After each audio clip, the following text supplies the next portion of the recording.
Así que muy buenas tardes a todos. Muchas gracias por este nuevo encuentro. Hoy estamos en el penúltimo encuentro de pediatría ambulatoria con el módulo de cardiología infantil. Nos está acompañando el doctor Edgardo Figueroa desde Frías. El doctor es especialista en pediatría, es especialista en cardiología infantil desde el Hospital Garrahan. Así que hoy nos va a estar acompañando con prevención cardiovascular en pediatría. Te agradecemos, Edgardo, por tu tiempo, por tu predisposición. Les pido por favor que silenciemos los micrófonos, que demos lugar a que el doctor dé su disertación y al final, como siempre, tendremos los minutos para preguntas. Muchas gracias y te escuchamos, Edgardo. Bueno, buenas tardes. Gracias, Laila, por la presentación y gracias al Comité de Pediatría de la Ambulatoria por la invitación a participar en este ciclo. Bueno, ¿por qué elegí prevención cardiovascular en pediatría? Nosotros estamos en presencia de una epidemia de todo lo que tiene que ver con eventos cardiovasculares en adultos y que de un tiempo a esta parte han empezado a aparecer en nuestros consultorios, tanto de los pediatras como de los cardiólogos infantiles. Y es una temática que en la formación tanto pediátrica como cardiológica, no es tenida en cuenta como algo tan prioritario como la prevalencia hoy lo marca. Entonces, muchas veces lo que nos queda a los cardiólogos es la sensación de nos mandan a valorar un paciente que cardiovascularmente hoy no tiene nada, pero seguro lo tendrá. Y la sensación que yo tengo como pediatra es este paciente que me excede porque no es una temática que habituemos a estudiar o trabajar. Trato de buscar ayuda y bueno, y ahí el paciente queda en el medio sin que nadie le resuelva o nadie lo oriente con la problemática. Entonces, a ver qué saco porque yo no estoy pudiendo leer. Ahí está.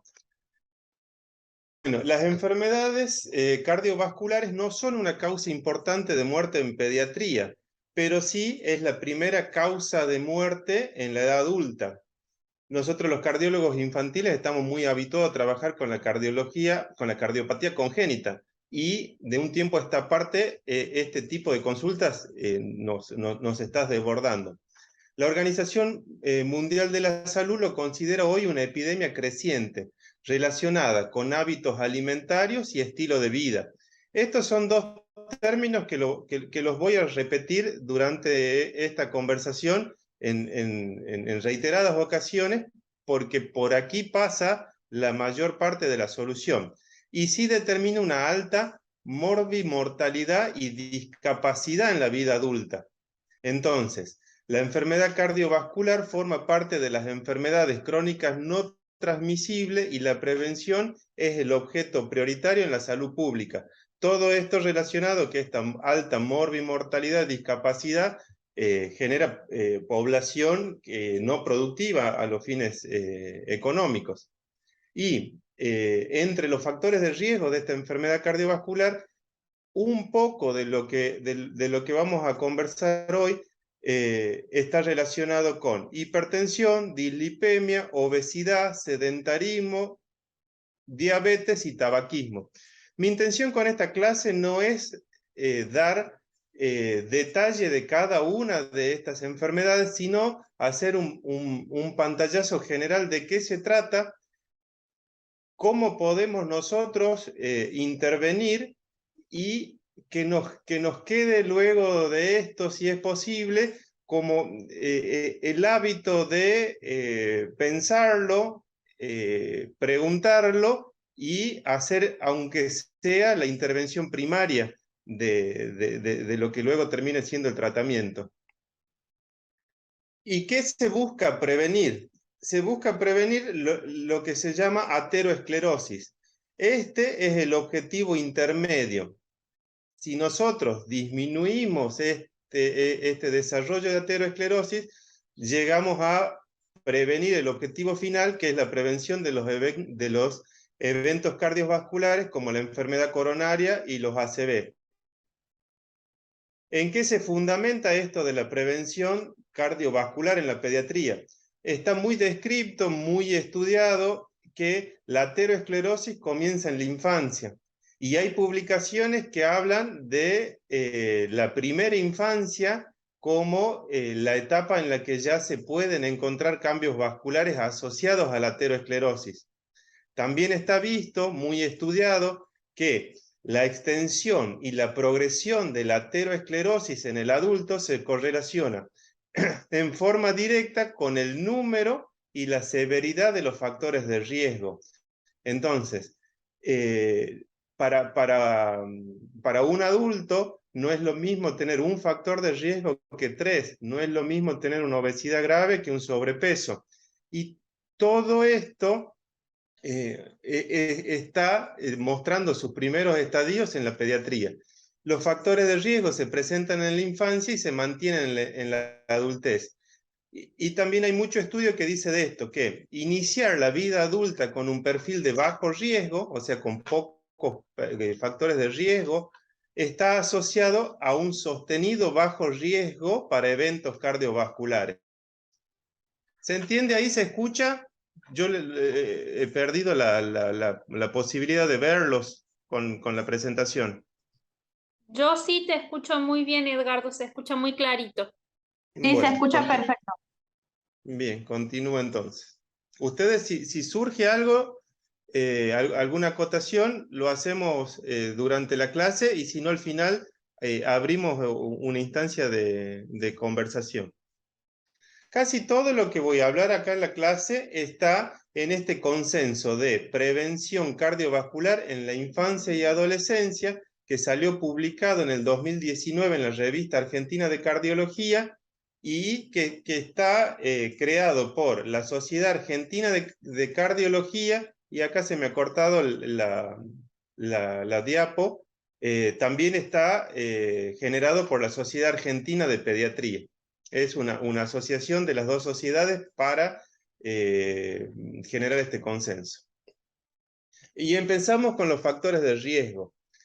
Empezamos con el sedentarismo. La definición, ¿a qué hace referencia esto? Es el estado de actividad física insuficiente para mantener una condición física saludable. Y acá existen diversos criterios para diagnosticarlo.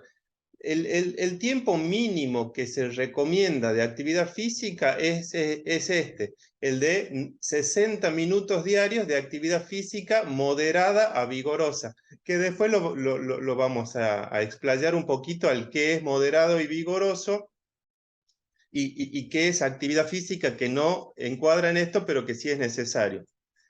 Hay publicaciones que hablan de que en vez de 60 minutos, la actividad de un niño para considerarlo saludable es de 180 minutos al día.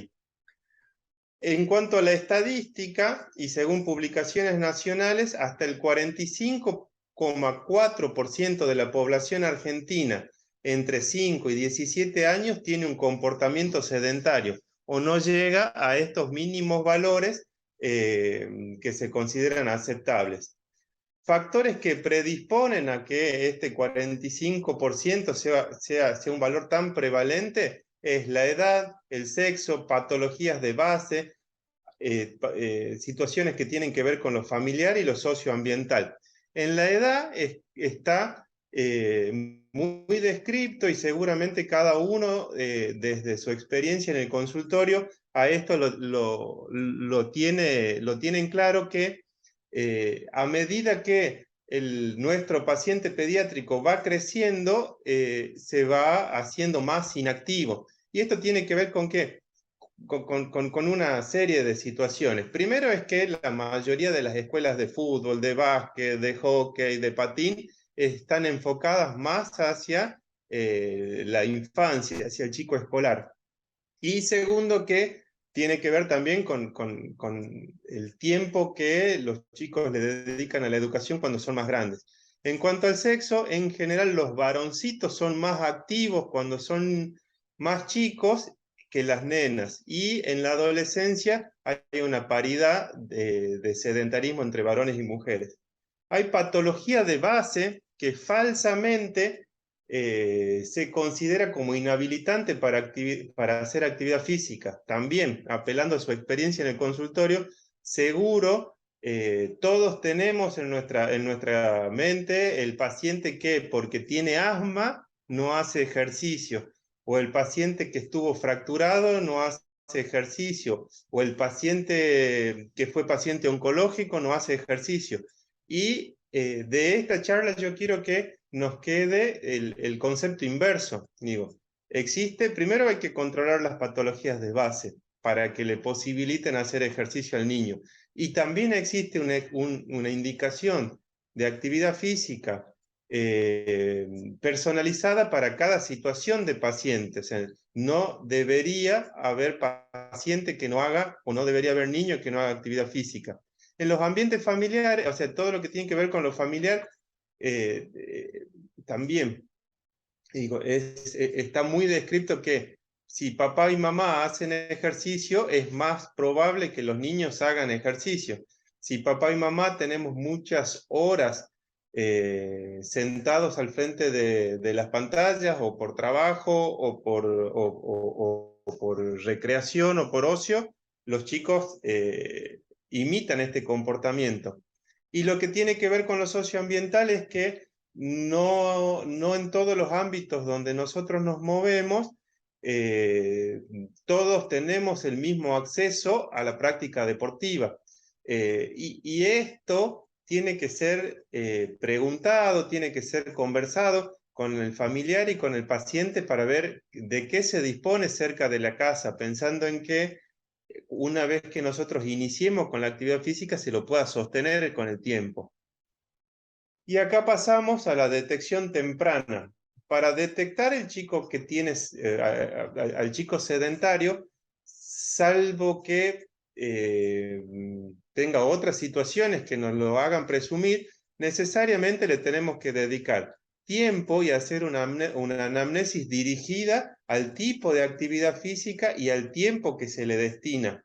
Entonces, la recomendación es preguntarle al niño, ni siquiera a la madre, qué ejercicio hace, si va a karate, si juega al tenis, si va al gimnasio, si asiste a alguna escuela de danza, qué tiempo, qué hacen en esa hora que están en la escuela de danza.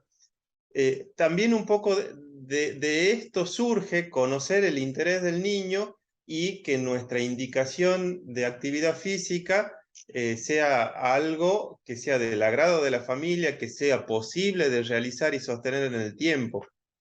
También hay que preguntar qué relación se tiene con los celulares, con los videojuegos, con la televisión, qué tiempo se le dedica, y también qué acceso se tiene a las instituciones recreativas. Bueno, el tratamiento. Sobre esto hay mucha información.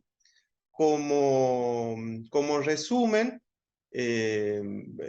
propongo estos pocos ítems, pero para hablar de actividad física hay muchísimo y variado de acuerdo a la zona en lo que uno lea de lo que han publicado. Promover la actividad física según el grupo etario. Digo, y esto empieza desde el lactante. Nosotros, en nuestro consultorio pediátrico, desde que el niño se sienta, tenemos que promover la actividad física, indicándole a la mamá que pase horas el niño sentado jugando con alguien que lo asista, y desde ahí en adelante. El caminar, que siempre surge como conversación con la mamá, de decir, bueno, mamá, tenemos que empezar a hacer algo de ejercicio. Sí, yo lo saco a caminar. Y eso, si bien es un puntapié inicial, es difícil de sostener en el tiempo, porque en los chicos el caminar no es divertido y para que se sostenga en el tiempo tiene que estar motivado. Entonces, hay que conversarlo según la edad y proponer. Promover que sean físicamente activos durante 180 minutos. Y en esto no necesariamente tienen que ser 180 minutos jugando, 180 minutos jugando al fútbol o jugando al básquet, sino estos 180 minutos van referidos a tratar de ir caminando a la escuela, tratar de ir caminando acompañándome al súper, tratar de el fin de semana salir a dar una vuelta en bicicleta o llevar la bicicleta a la plaza, ayudar en la tarea doméstica, ayudar en la tarea de jardinería. Digo, tratar de que el chico esté menos tiempo sentado. Y sí, con esto hay que insistir, los 60 minutos de actividad física moderada a vigorosa. Que el moderada a vigorosa tiene que ser una actividad física que a los fines que el papá se dé cuenta que está haciendo una actividad física moderada es, si transpira el niño, quiere decir que se está esforzando. Y esto al menos es una actividad física moderada. Después hay parámetros de frecuencia cardíaca, parámetros de función respiratoria, de oxígeno consumido, que son detalles más técnicos, pero a la familia le tiene que quedar el concepto de que estos 60 minutos al día el chico tiene que transpirar haciendo la actividad física que al chico le guste. Reducir los periodos sedentarios, se recomienda que no sean mayores de 60 minutos seguidos, o sea, hablar con la familia de tratar de que no pase tanto tiempo sentado al frente de la tele, del videojuego. Promover medios de transporte no motorizado, como los decía antes, y estos, bueno, y la actividad física debe ser agradable, tienen que ser variadas, o sea, tienen que tratar de hacer, de ir cambiando. Un día hacemos una cosa, otro día hacemos otra cosa, más lo que se haga en el colegio, y si es posible, lo ideal sería que sea al aire libre. Como la pirámide alimentaria, existe una pirámide que tiene que ver con la actividad física, en donde la base, y son de estos 180 minutos, la mayoría, tiene que ser la actividad física en el estilo de vida. Caminar, subir escaleras, ayudar en las tareas domésticas, en el jardín, jugar en forma activa, que era lo que le decía antes. Los 60 minutos de actividad física de moderada a intensa aparecen desde acá para arriba.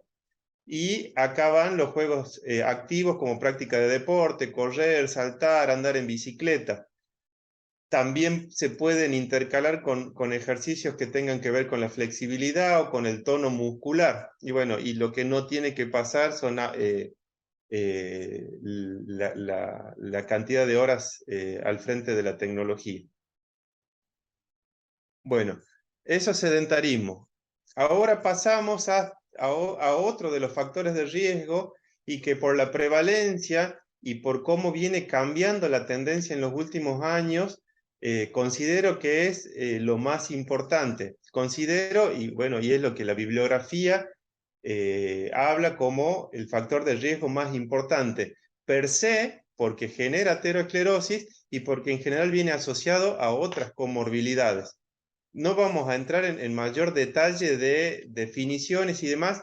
Sí quiero que quede en claro esto y que nos hagamos el hábito de hacerlo, porque lo que antes era engorroso, hoy con el tema de las aplicaciones en los celulares o en las computadoras es bastante sencillo.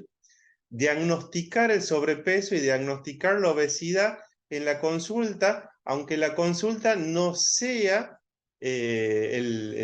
aunque el motivo de consulta no sea el que el paciente está gordito a ojos de la familia.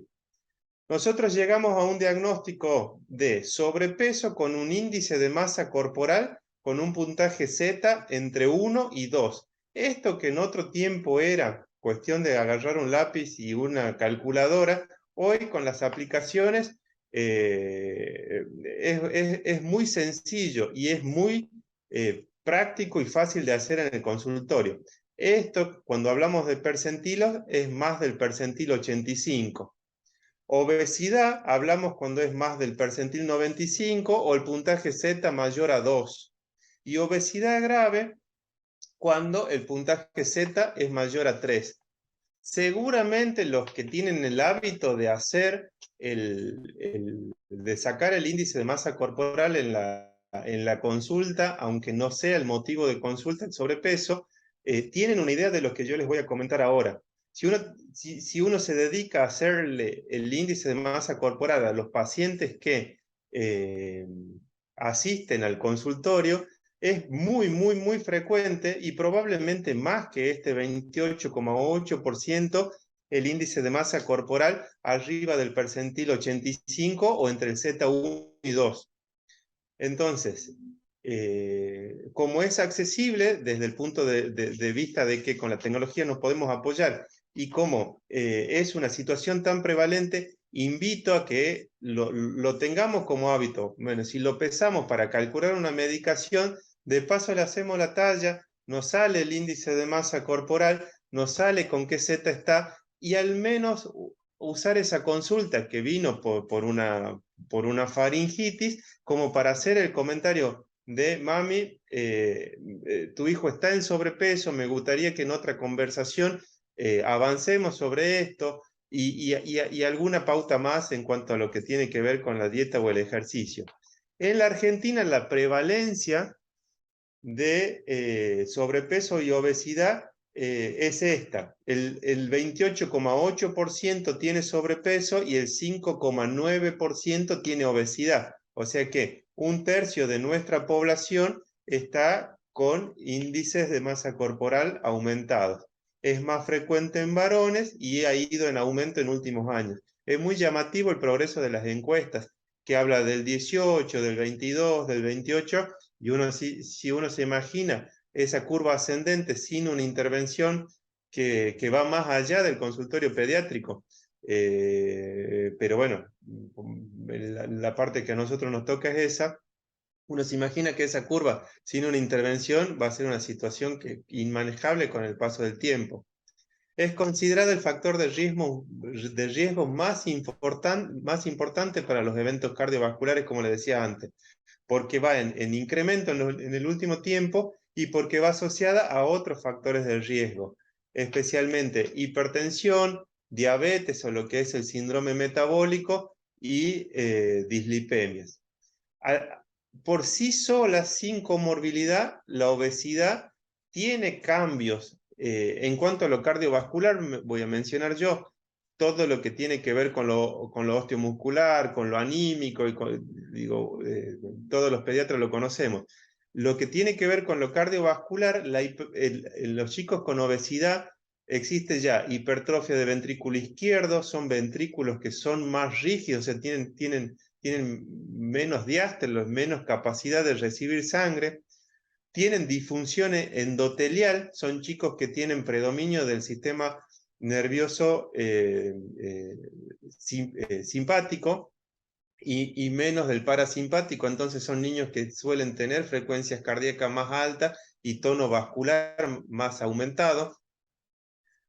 Tienen disfunción endotelial. La disfunción endotelial hace referencia a que como la obesidad se considera un factor o una situación proinflamatoria, en el endotelio pasa algo así.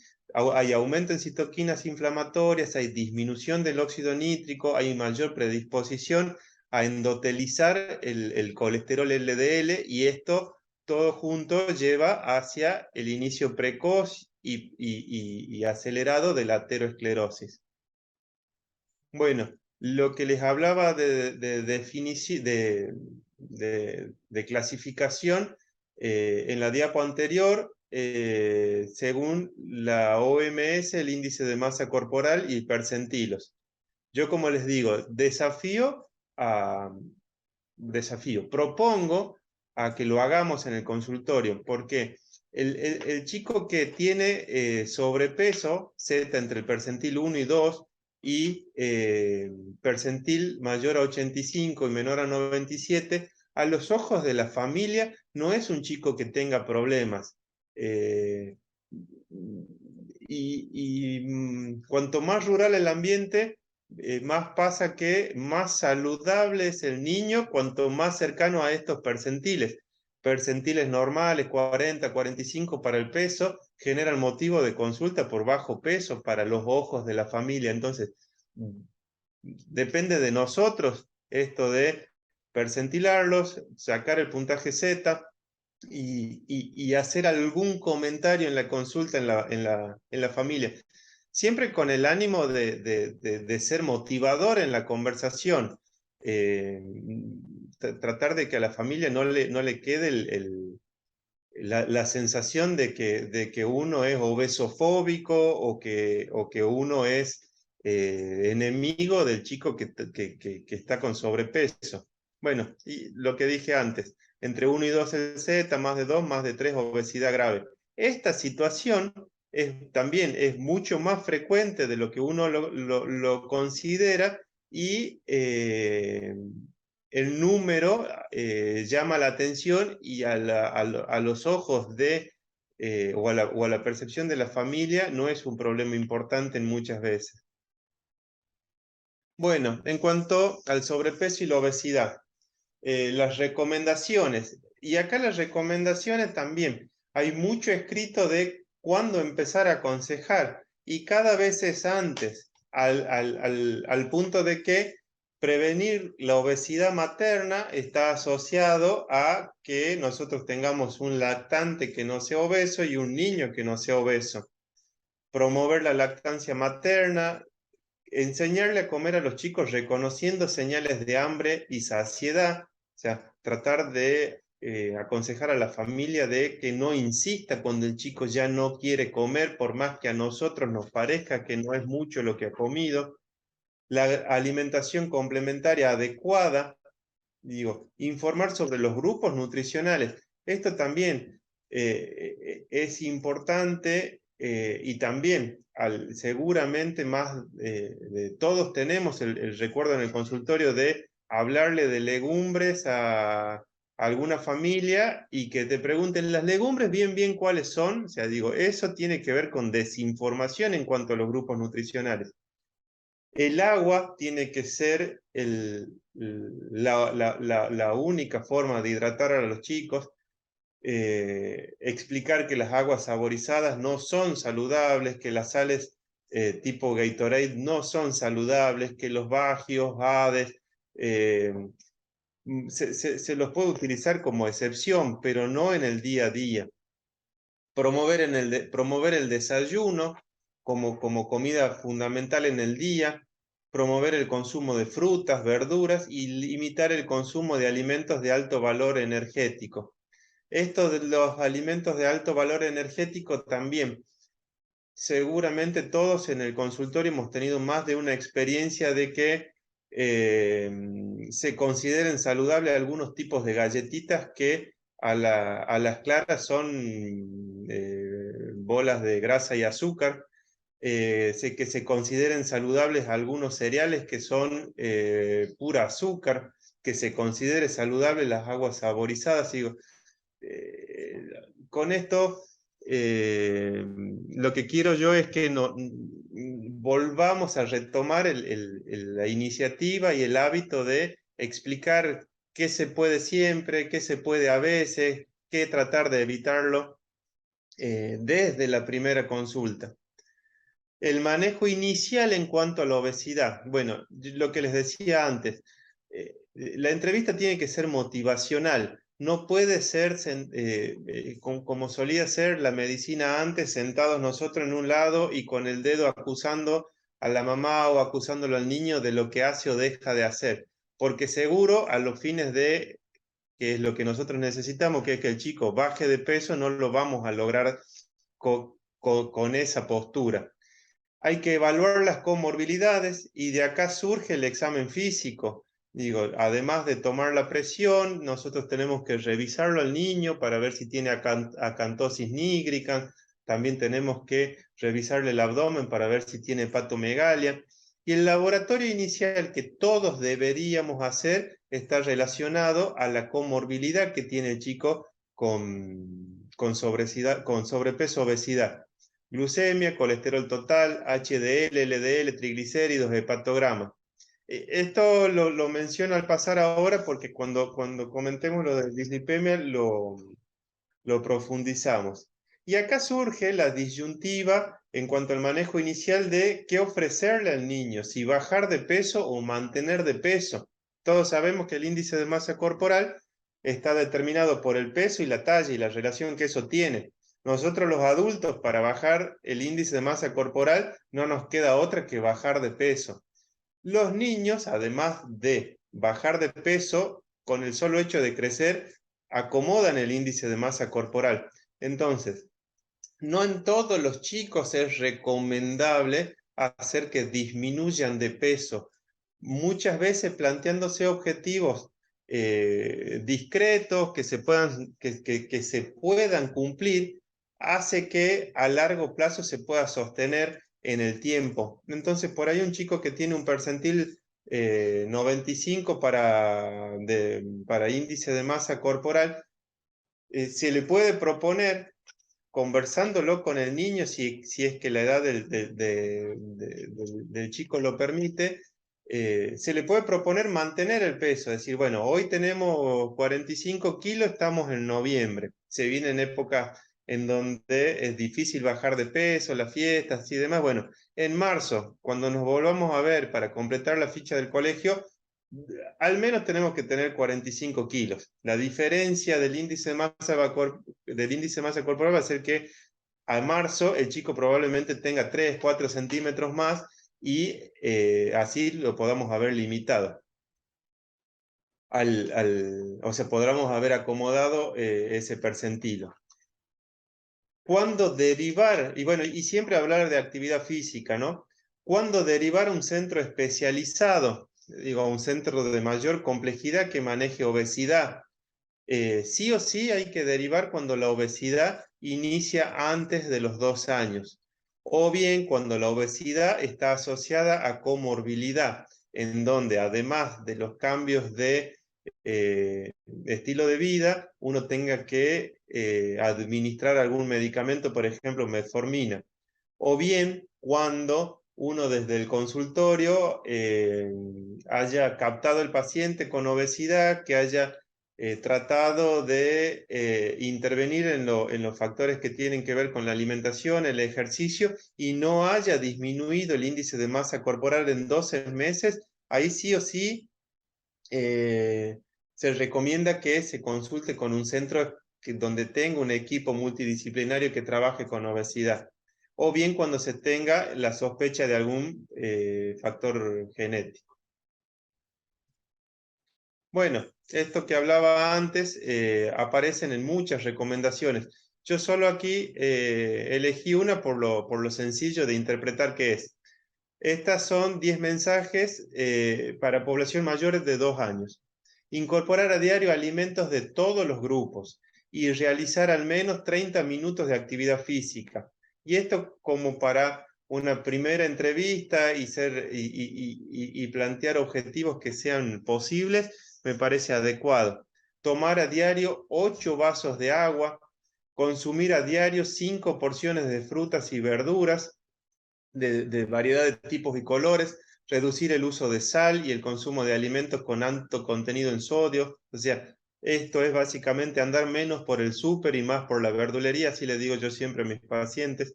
Limitar el consumo de bebidas azucaradas y de alimentos de alto contenido en grasas, azúcar y sal. Consumir diariamente leche, mejor si es descremada. Al consumir carnes, quitarle la grasa visible, aumentar el consumo de pescado e incluir el huevo. Consumir legumbres, cereales, preferentemente integrales. Consumir aceite crudo, no como condimento. Además de incorporar frutas secas y semillas, esto por los ácidos grasos poliinsaturados. Y el consumo de bebidas alcohólicas debe ser responsable en los adultos, los niños y adolescentes y mujeres embarazadas no deben consumir. ¿Vamos hasta ahí? Sí, sí, sí, vamos bien. Se te escucha muy clarito, Edgardo. Bueno, continúo entonces. En cuanto a un pantallazo sobre lo que es diabetes y síndrome metabólico. qué podemos hacer nosotros en nuestro consultorio en relación a esta problemática. Bueno, la definición toda la conocemos, es el azúcar alta en la sangre por una disfunción en lo que tiene que ver con la insulina, o porque no tenemos insulina o porque no la estamos utilizando como se debe. Los valores de glucemia, menor a 126 en ayuna, menor a 200 luego de, de las 2 horas de la prueba de tolerancia oral, o síntomas de diabetes con glucemias mayor a 200 en cualquier momento. Y acá es lo que resulta redundante de esta conversación. Es un problema reciente que tiene que ver con los cambios de estilo de vida y con el aumento en la obesidad, y creciente en pediatría. Esto cuando hablamos de diabetes tipo 2, por supuesto, ¿no? Asociado al aumento de la obesidad, y esta prevalencia del 6% es en pacientes que tienen obesidad. El síndrome metabólico, bueno, después hay una diapositiva que lo grafica un poco mejor a esto, es a los fines prácticos sería como los estadios previos a la diabetes tipo 2, y es una situación frecuente en el consultorio de pediatría en donde la circunferencia de la cintura es mayor al percentil 90. Esto a ojo es el obeso que sobre todo tiene la obesidad a nivel abdominal y de las caderas. Glucemia en ayunas de 110 o más, triglicéridos de 110 o más, el colesterol HDL o el colesterol bueno, como lo conoce la gente, en menos de 40, y el percentilos de tensión arterial de 90 o más.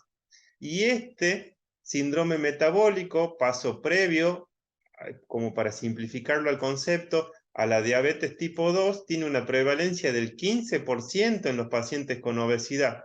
Entonces, si nosotros sumamos que tenemos un 15 de síndrome metabólico más un 6 de diabetes tipo 2, el 20% de la población con diabetes está en una de estas dos situaciones, o sea, es bastante frecuente.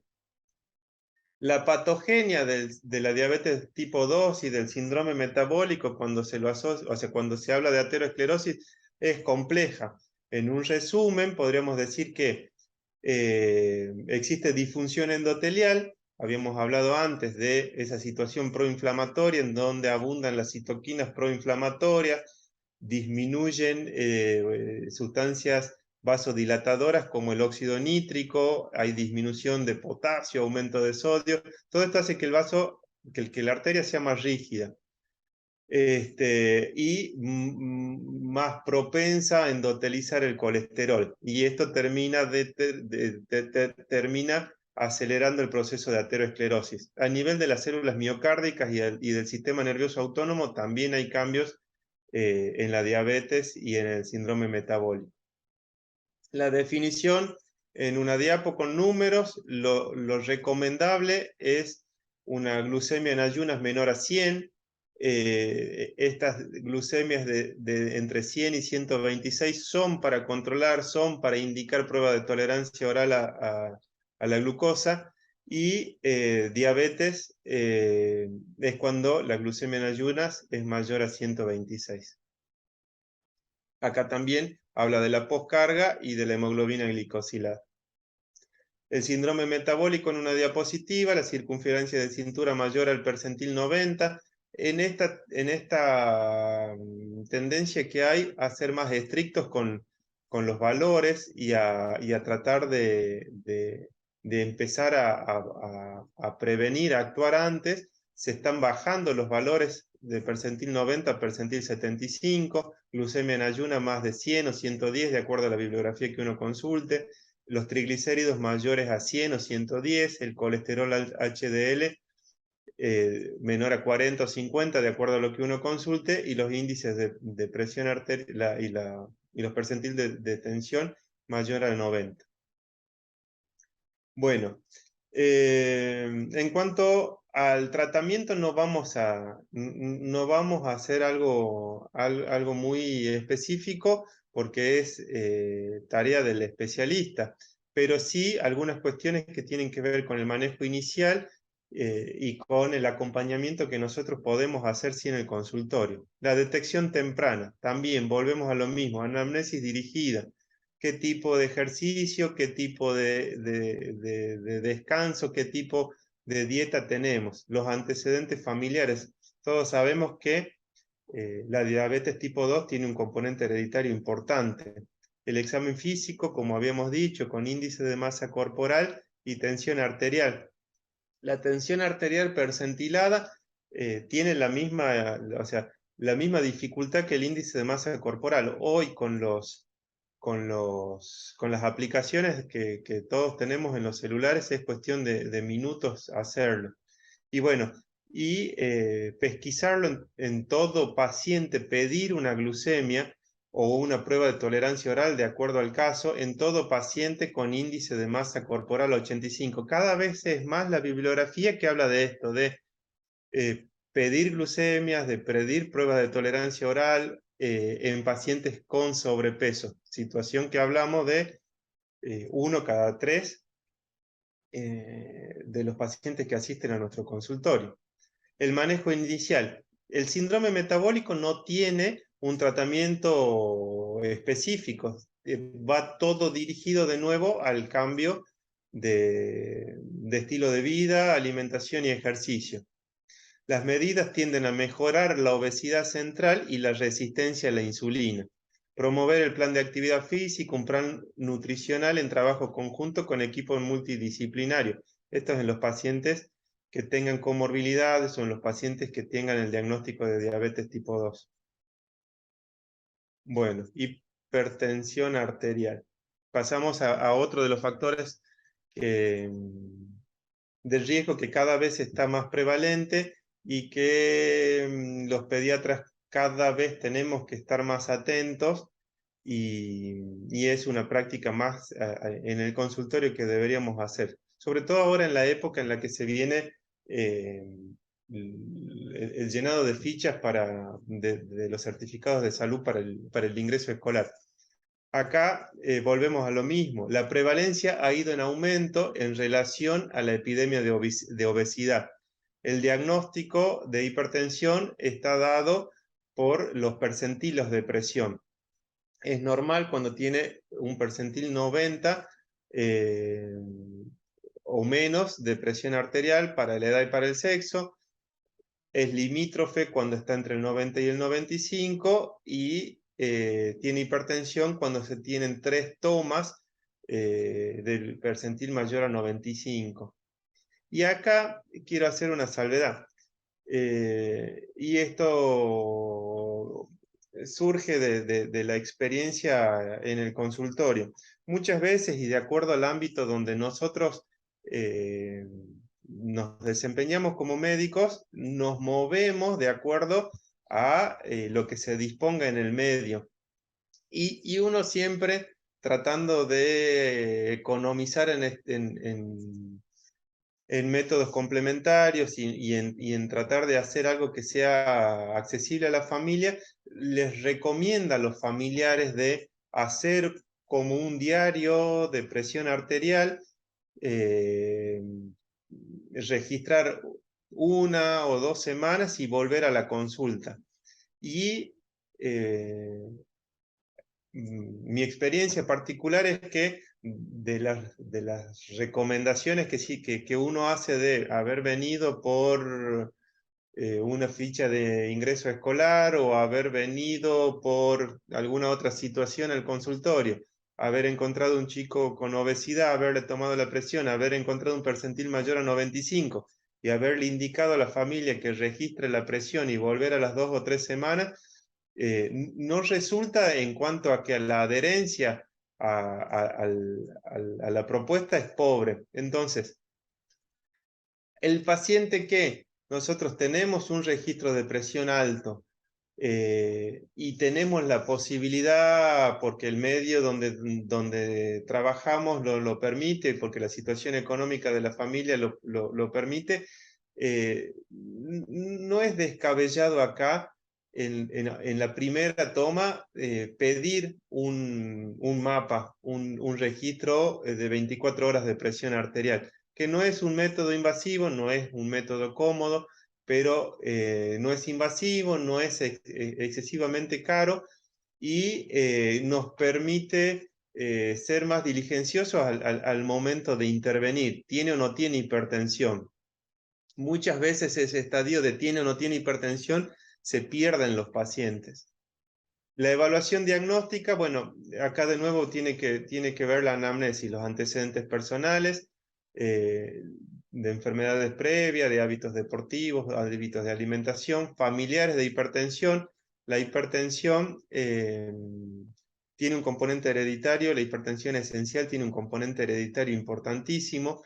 El examen físico con medición de tensión, en los 4 miembros dice toda la bibliografía, pero eso uno como cardiólogo y como pediatra, yo lo considero poco práctico. Lo que sí o sí deberíamos todos hacer es tomarle la presión y revisar los pulsos. Sí o sí el pulso femoral o los pulsos superiores e inferiores habría que registrarlo, más aún si el paciente es hipertenso, porque de aquí puede surgir el diagnóstico de una de las causas más frecuentes de hipertensión arterial secundaria en los niños, que son las coartaciones de aorta. Entonces, en concreto sería medir la presión y tocar el pulso. Si tenemos presión alta y pulsos indetectables o difíciles de detectar, hay pensar la causa secundaria como coartación de aorta y derivar al especialista.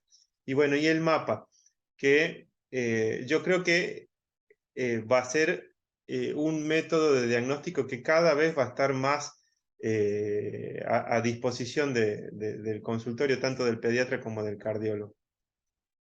De confirmarse el diagnóstico, evaluar, de esto hablando de hipertensión esencial, ¿no? El capítulo de hipertensión secundaria es muy amplio y el tratamiento y el manejo depende de la causa que desencadene la hipertensión.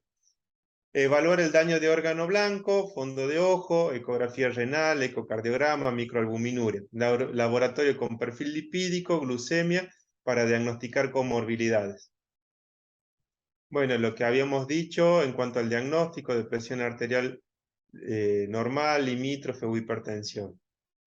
Acá un algoritmo de cómo nos deberíamos mover con la presión normal, controlarlo, con la presión en mayor al percentil 90, ofrecerle a la familia la nueva consulta o la toma domiciliaria o en la salita cercana con la enfermera cercana, siempre con la recomendación del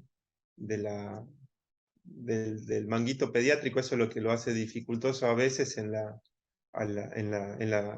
práctica diaria. Si volvemos a tener percentilos 90, 95, que se llama presión arterial limítrofe, mantenerlo al paciente en control, que le quede el concepto a la familia, que tomar la presión es parte de lo que hay que hacer en cuanto a lo que tiene que ver con su salud. Con mediciones repetidas mayor a percentilos 95 se diagnostica hipertensión arterial y se avanza en cuanto a la evaluación diagnóstica. Bueno, el tratamiento. El objetivo general es que la hipertensión sin comorbilidad esté menor al percentil 95 y con comorbilidad, obesos, diabéticos, enfermedad renal, tienen que ser percentilos menores. Lo que tiene que ver con enfermedad renal crónica tienen que ser niveles de presión arterial más bajos que el percentil 95 de tensión. En cuanto al tratamiento no farmacológico, la clásica dieta hiposódica, que sin la colaboración del nutricionista, si no tenemos la posibilidad por el medio en la que nos vivimos, es cocinar con poca sal, condimentar al final, tratar de que no exista el salero en la mesa, tratar de disminuir alimentos que tienen mucho sodio, los snacks sobre todo. Dieta DASH, esto surge de un acrónimo en inglés, que es una dieta que se ha demostrado tiene efectos beneficiosos a mediano plazo en el manejo de la presión arterial. Luego hay una diapo de esto. Y bueno, y el ejercicio, volver a lo mismo. Existe un prejuicio que el hipertenso no puede hacer ejercicio, o que el hipertenso hay cierto ejercicio que no puede hacer. Y el concepto debería ser el contrario. El hipertenso tratar de controlar la hipertensión, y como parte del control de la hipertensión es el ejercicio. Y incluso el ejercicio anaeróbico, que antes se lo consideraba contraindicado, y que en la consideración de la gente aparece como que no podría hacer pesas, por ejemplo, un paciente con hipertensión, si es supervisado se podría. Y bueno, en lo farmacológico, como había dicho, yo sé que acá en este curso hay colegas que son médicos de familia y a esto lo manejan a la perfección. Lo farmacológico es según la causa, y en cuanto a la hipertensión arterial primaria, también como en los adultos se usa mucho los inhibidores los IECA, enalapril sobre todo, y los ARA2. Bueno, dislipemias. Hablamos de dislipemias como el trastorno en el metabolismo lipoproteica, que puede ser primario o secundario, y determina valores anormales de alguna de las fracciones de lipoproteínas. Acá también, mi intención o sea, el propósito de esta clase no es dar un detalle de cada una de las dislipemias y el manejo de cada una de ellas, sino dejar en claro cuál es el momento en el que nosotros deberíamos intervenir en el consultorio. O sea, qué podemos hacer, qué debemos hacer con toda la población que nosotros asistimos en nuestro consultorio. Acá, hasta el 50% de los pacientes con obesidad tienen dislipemias. Entre el 12 y el 19% de los alumnos de la población general de escuelas primarias y secundarias tiene dislipemias. Y esto también, vuelvo al concepto inicial, está relacionado con los cambios en los hábitos alimentarios, en la obesidad y en el sedentarismo. Como concepto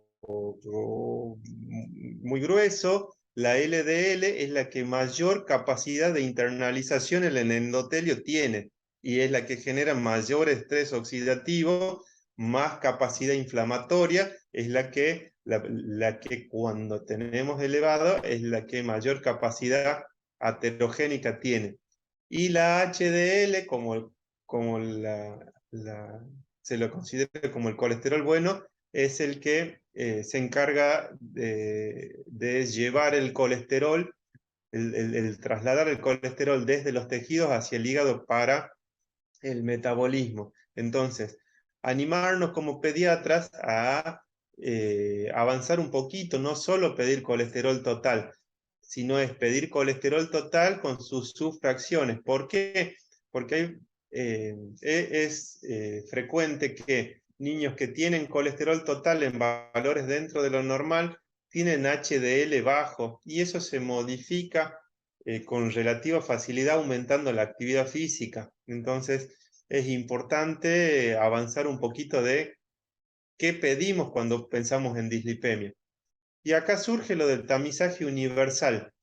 Digo, así sea otro el motivo de consulta, y como oportunidad el tema de los certificados del colegio, o bien alguna consulta que no tenga que ver específicamente con la sospecha de la dislipemia o el antecedente familiar de la dislipemia. A todos los niños entre 6 y 11 años hay que hacer un dosaje, y volverlo a pedir, ya esto casi que escapa al consultorio pediátrico, entre los 18 y los 21. Esto es tamizaje universal, o sea, todos los chicos, independiente de si tienen o no tienen factores de riesgo, independiente de si tienen o no tienen antecedentes familiares. Y si se pide antes cuando existe un factor de riesgo en el paciente, antecedente familiar de eventos cardiovasculares precoces, sobre todo esto es el infarto o la muerte súbita en el papá, en el abuelo, en edades tempranas. Obesidad, hipertensión, diabetes, todo eso nos habilita como pediatras a pedir el perfil lipídico en menores de 6 años. Bueno, los valores de las dislipemias como aceptables tenemos, esto después hay una diapo, triglicéridos entre 75 y 90 de acuerdo a la edad, colesterol total, esto como aceptable, como deseable, menor a 170, LDL menor a 110 y HDL mayor a 45. Y elevados cuando tenemos triglicéridos mayor a 100 o 130 de acuerdo al laboratorio y de acuerdo a la edad del paciente, colesterol total mayor a 200, LDL mayor a 130 y HDL menor a 40. Una vez que nosotros detectamos un paciente que tenga dislipemia por laboratorio, hay que hacer un abordaje familiar, o sea, un estudio familiar, porque es frecuente que las hipercolesterolemias familiares, las heterocigotas, pasen desapercibidas incluso en los papás. Entonces, se debe investigar a la familia cuando encontramos un nivel de colesterol alto. El manejo inicial, dieta hipolipemiante. Después avanzo un poquito en relación a esto en otra diapositiva. Restringida en calorías si está asociado a obesidad y siempre con el aumento en la actividad física. No en todos los medios donde nosotros nos desempeñamos como médicos tenemos la posibilidad de hacer una consulta con un nutricionista y no siempre la consulta con el nutricionista tiene la formación o el hábito de trabajar con niños. A mí me resulta en mi consultorio el hecho de hacer consultas online, de dejarles escrito peso, talla, índice de masa corporal, laboratorios y el por qué se solicita la consulta con el nutricionista y que la familia programe videoconsultas o videollamadas con los nutricionistas. Y como uno ahí, esto tiene que ver con el poder adquisitivo del paciente con el que uno trabaja, puede elegir el dónde, tratar de elegir para la consulta servicios que tengan nutrición pediátrica o que tengan servicios o equipos multidisciplinarios de dislipemia. Bueno, y un plan nutricional hipocalórico si está asociado a obesidad, grasas totales menor al 25, al 30% del total, ofreciendo siempre que sean grasas poliinsaturadas, agua como forma de hidratación, fibra en la dieta, eso disminuye el ciclo enterohepático de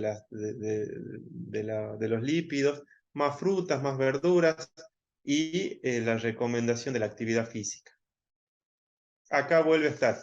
Esto es de los archivos argentinos de pediatría en el 2015, el tamizaje universal, o sea, pedirle a todos los niños de entre 6 y 11 años, al menos una vez, colesterol con sus subfracciones y triglicéridos, y volverlo a pedir sí o sí entre los 17 y 21.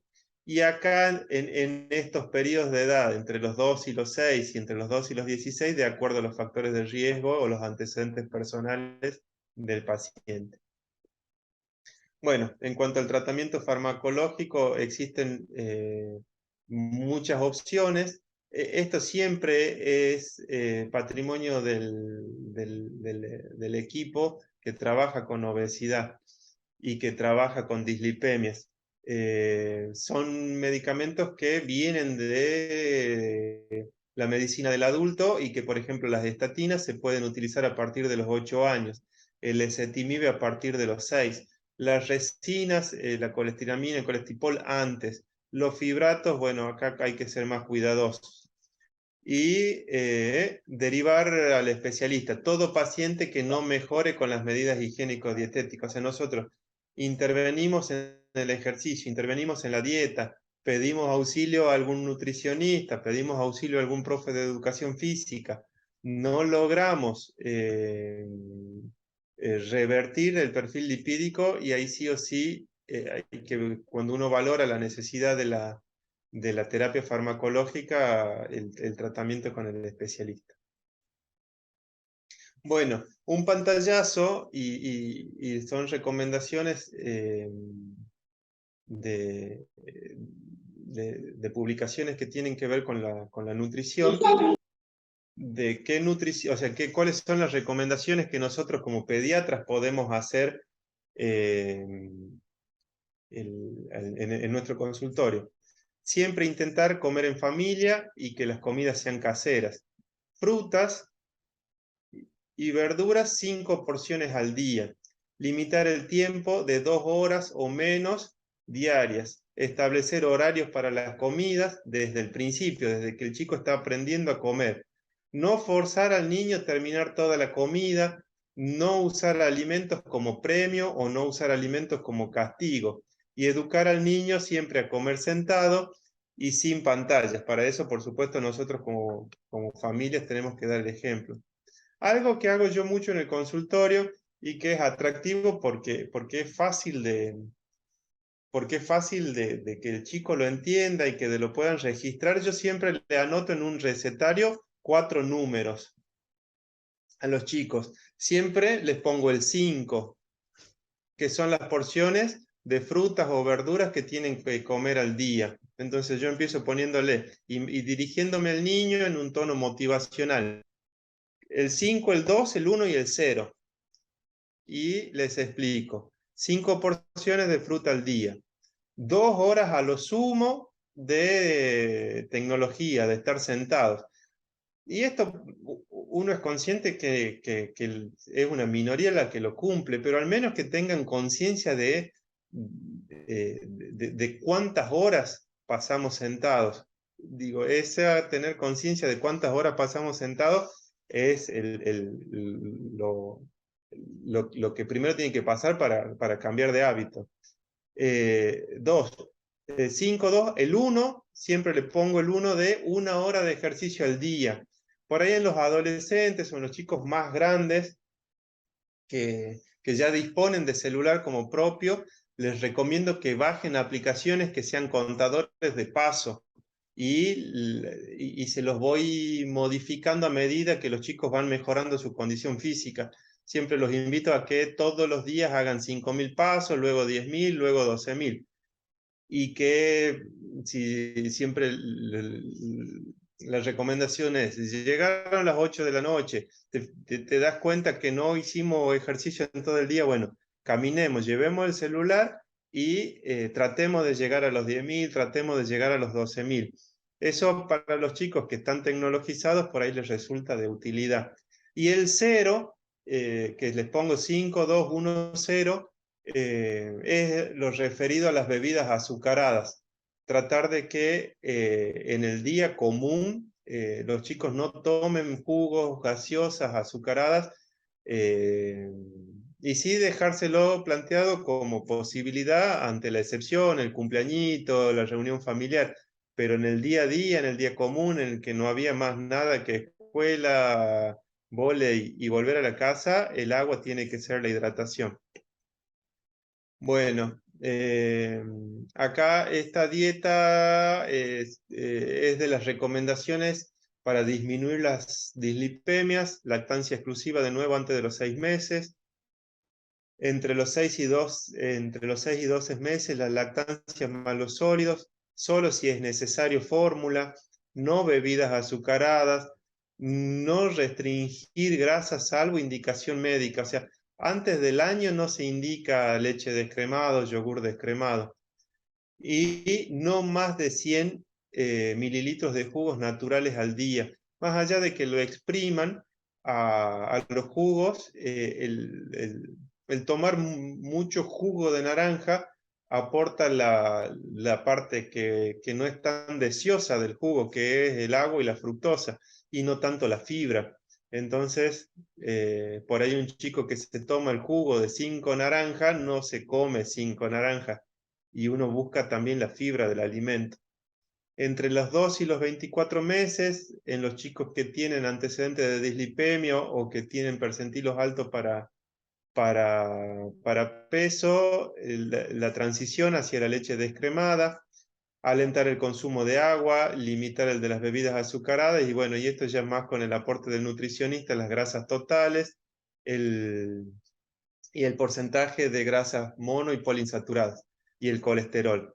Y mayor de 2 años, sí, la leche descremada ya es una indicación, no bebidas azucaradas, agua, el consumo de fibras, estimular la dieta tipo DASH.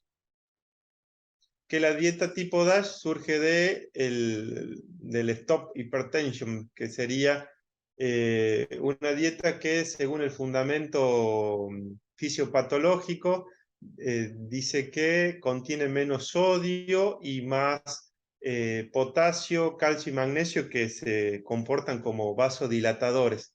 Y entonces son dietas ricas en vegetales y legumbres, en frutas, en carnes magras, dentro de estas el pescado, por los ácidos grasos esenciales, cereales, promover el uso de cereales integrales, lácteos descremados, semillas y frutas secas, también por el aporte de fibra, proteína y los ácidos grasos poliinsaturados, consumo limitado de sodio y azúcares limitadas.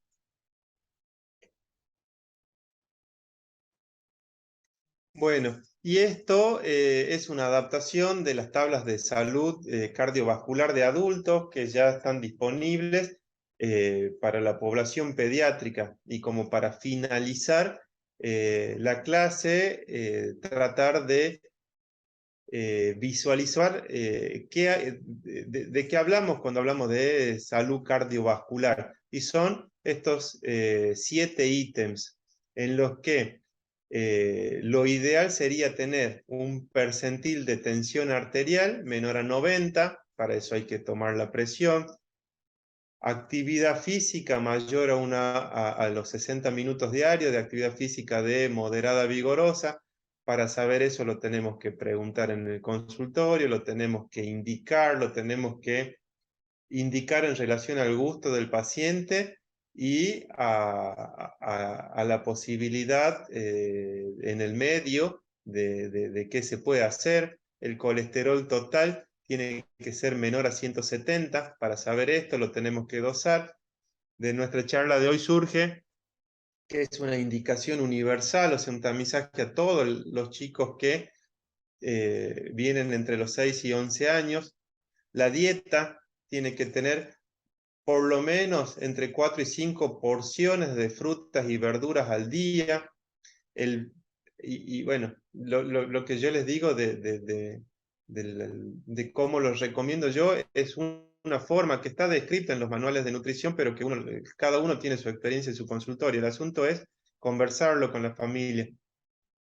El peso en percentiles menores a 85 y la glucemia en ayunas en percentiles menores a 100. Bueno, y el tabaquismo es un tema de conversación cuando a nuestro consultorio acuden los adolescentes. Y bueno, y con esto creo terminamos nuestra conversación, nuestra charla, y abro la instancia de conversación. Y bueno, y les doy muchas gracias por haber estado escuchando, y espero haber sido práctico en lo que he querido compartirles. Muchas gracias, Edgardo. La verdad es que ha sido hermosa la clase.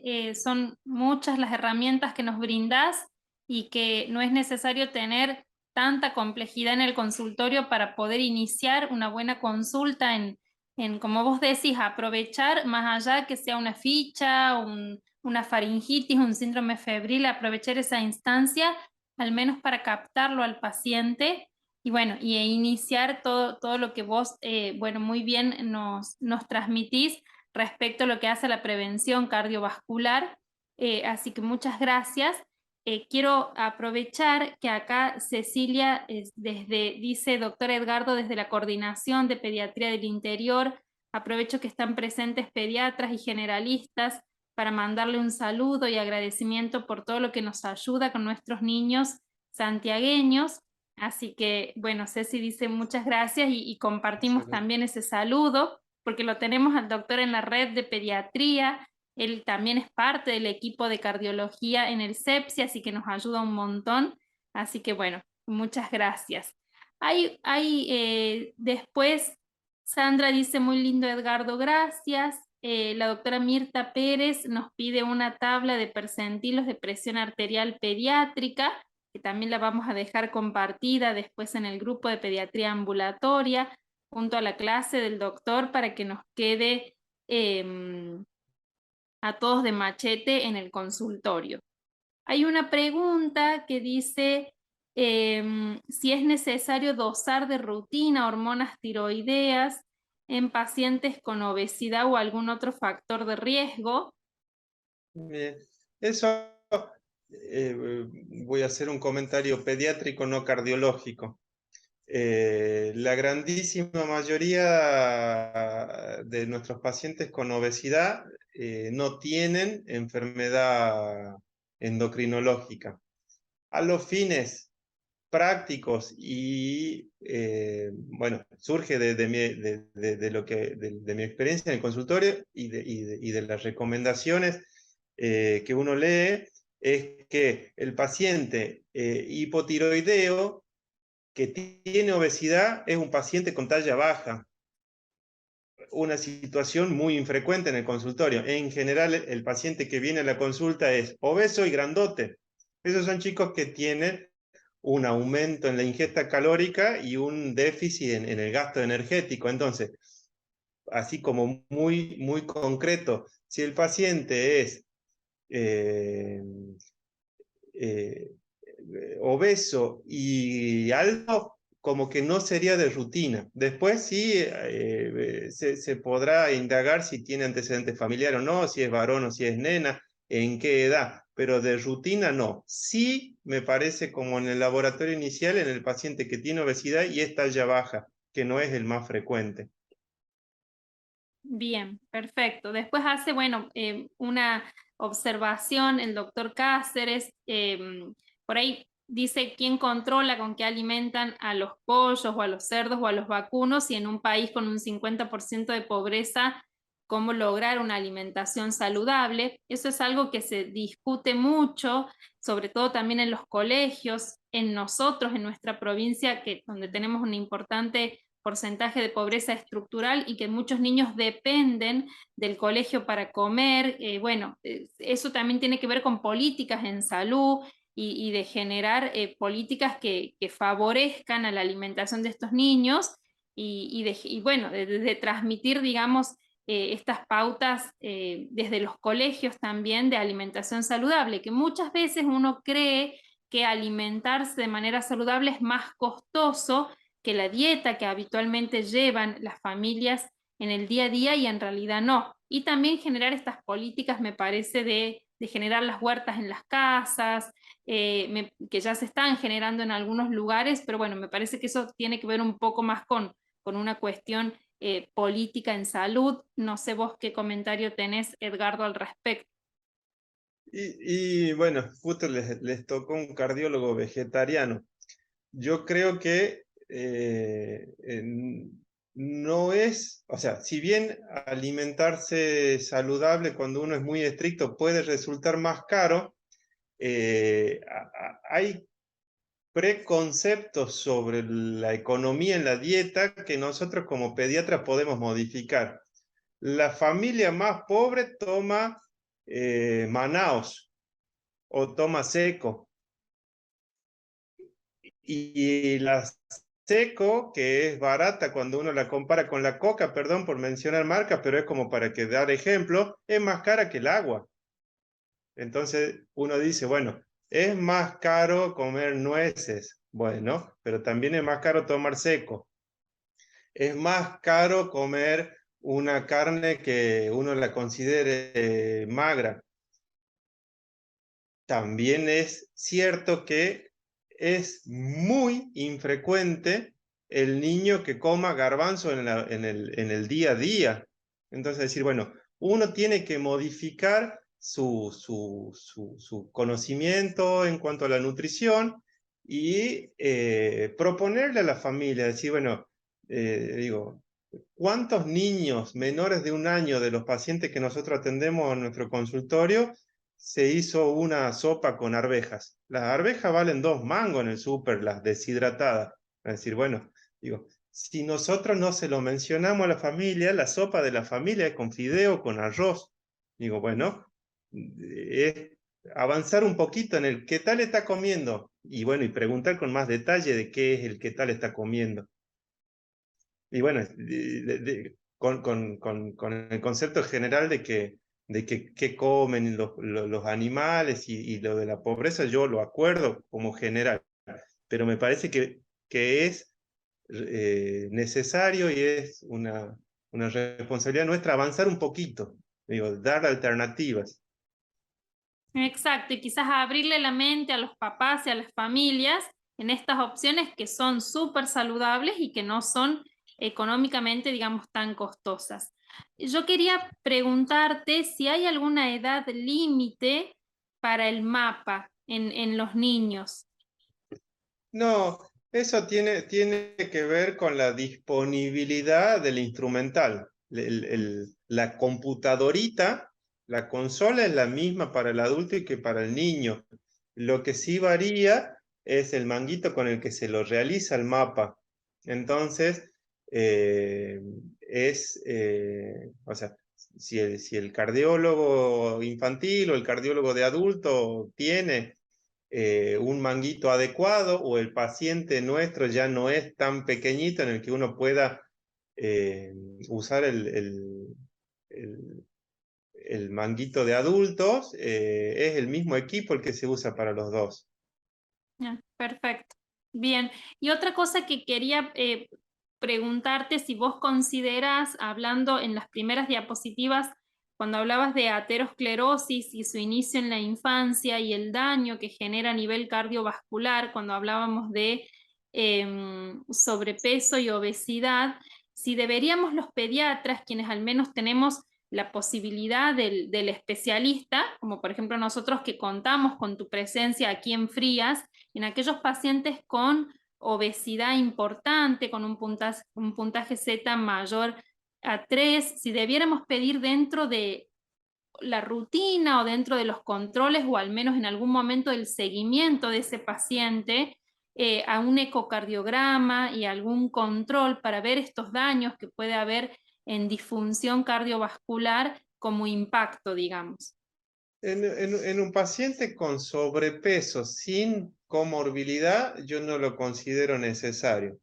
En un paciente con obesidad o sobrepeso, con hipertensión arterial, sí, porque uno ahí ya empieza a valorar el daño de órgano blanco, que Bien.